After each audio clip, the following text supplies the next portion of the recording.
For the keto success tips below to make the most sense and to give you context, make sure you read my guide on how to start a keto diet first.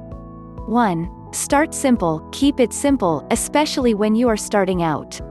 The best way to start keto for beginners is to use a simple framework for your meals. Pick a protein: chicken, beef, pork, turkey, fish, seafood, protein powder, eggs, etc. Pick up low-carb, veggie, cauliflower, broccoli, zucchini, Brussels sprouts, cucumbers, bell peppers, etc. Add fat. Butter, oil, lard, ghee, cheese, bacon, avocado, mayonnaise, nuts, etc. 2. Remove temptations. One of the easiest keto diet tips to implement is to get rid of foods you need to avoid. It's much easier to stick to your goals if you're not constantly fighting temptation. Get rid of the following in your fridge and pantry.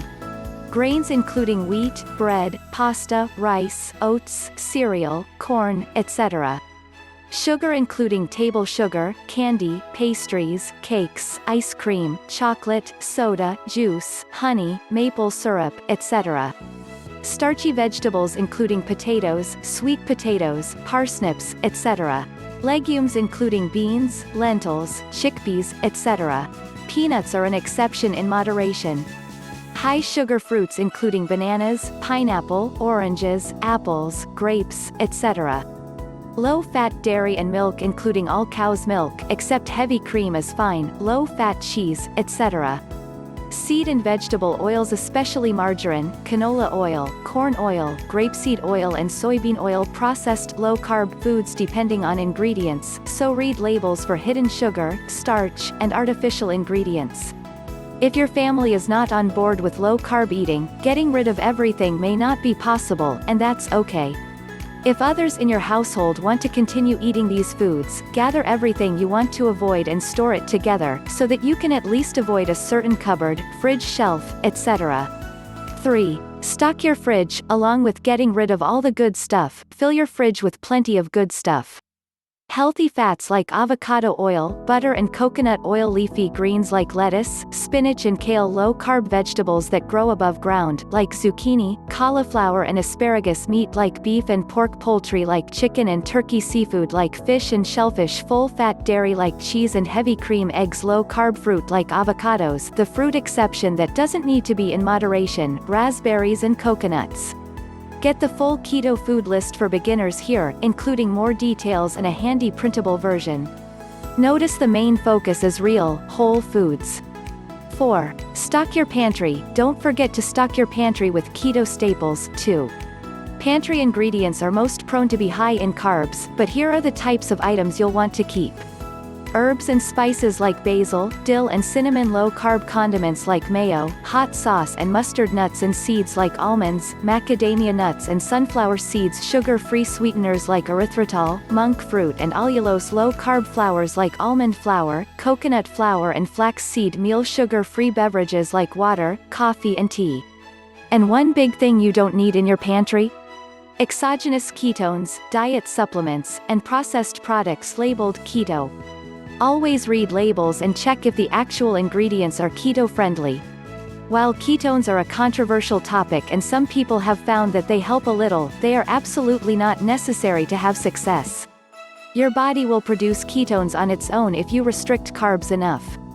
5. Ease into it. If you're starting a keto diet coming from eating a lot of carbs and sugar, cutting it all out cold turkey may be a shock. It can cause temporary keto flu symptoms and cravings, and while these can be manageable, it doesn't mean that's the only way. Here are a few ways to ease into it that can be helpful. Apply a couple of these keto tips and tricks at a time. This gives you time to adjust. Cut out foods gradually. Eliminate all sugars first, such as soda and candy, then complex carbs like bread and pasta, and starchy veggies and fruit last. Listen to your body's signals and be patient. If you finished your meal and are still hungry, try drinking some water, brushing your teeth, distracting yourself with something fun to do, or just waiting 20 minutes for your brain to catch up. If you're still hungry after that, try a salty, water-packed snack, like olives or pickles.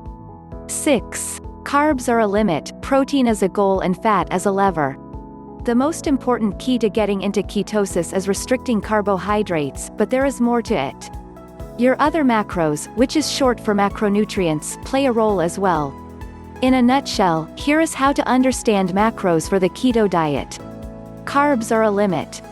This means you set the maximum that you can consume per day, typically up to 20 to 30 grams per day for most people. If you go under this number, that's okay. It's not a hard goal, just a limit. Protein is a goal. This means you want to reach this number each day, so try not to go below the goal. Going over a little bit is also okay, but a large excess in protein might convert to glucose and kick you out of ketosis. How easily this happens varies from person to person. Fat is a lever. After your carb limit and protein goal, the remaining calories you need for the day come from fat. This is what keeps you satisfied and provides the majority of your energy source. You can use fat as a lever, increasing it up or down, based on your goals. Increase it if you're hungry, decrease it to lose weight, but remember you can't go too low. Don't get caught in the outdated, fat is bad, trap, since it's your main energy source. 7. Portions do matter. Portions are related to keto diet tip number 6 above. Even though calories and portions are not the primary focus of a ketogenic lifestyle, they still matter. It's still possible not to lose weight, or even gain weight, on keto if you consume too much. This would be the case with any diet. The key to remember is that fat is a lever. Fortunately, ketosis inherently reduces hunger and cravings, so you tend to eat less anyway. Many people find that eating low-carb foods keeps their portions under control naturally, but if that doesn't happen for you, you may need to pay attention to them. 8. Eat only when hungry. A common question I get is whether you should eat when you are not hungry. Ketosis acts as a natural appetite suppressant, so you may find that you don't get hungry as often, or not as ravenously so. There is no need to eat when you are not hungry.